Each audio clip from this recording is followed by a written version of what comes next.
అక్క మీరు వేసుకున్న గోల్డ్ బ్యాంగిల్స్ లాంటివి ఉన్నాయా అనేసి అని అడుగుతున్నారు కదా అక్క కస్టమర్స్. చూపించేద్దామా?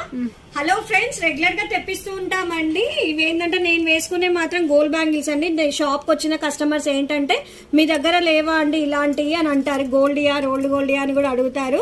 ఇవైతే గోల్డ్ అండి. ఇదే స్టైల్లో మైక్రో ప్లేటెడ్ లో ఉన్నాయండి. చూడండి ఎంత బ్యూటిఫుల్ గా ఉన్నాయో. మొత్తం విడ్త్ కూడా ఇదే స్టైల్లో ఉంటుందండి. వేసుకుంటే కూడా చాలా బాగుంది ఫ్రెండ్స్. చూడండి, ఇవి 4 బ్యాంగిల్స్ కంపల్సరీ ఇస్తామండి. చూడండి ఫ్రెండ్స్ ఎంత బాగున్నాయో. చాలా బాగా వచ్చిందండి డిజైన్ అయితే. ఇందులో 4 బ్యాంగిల్స్ కాకుండా 2 బ్యాంగిల్స్ కూడా ఉన్నాయండి. చూడండి ఫ్రెండ్స్, ఇది కూడా చాలా బాగా వచ్చింది. మీనా డిజైన్ వచ్చింది అండ్ ఇక్కడ మనకి ఇట్లా కట్స్ వచ్చాయన్నమాట. బాగుంటాయండి ఈ 3 డిజైన్స్ కూడా. చూడండి, ఇది ఇంకొక డిజైన్ అండి. ఇందులో ఆల్ సైజెస్ ఉన్నాయా? ఇందులో మన దగ్గర రెగ్యులర్ సైజెస్ ఉన్నాయండి. 24, 26, 28 అయితే రెగ్యులర్ గా ఉంటాయండి. బాగున్నాయి కదా 3 డిజైన్స్ కూడా. మీకు కూడా నచ్చినట్టయితే వచ్చేసేయండి. మరి ఎక్కడో తెలుసు కదా కుషాయి కూడా.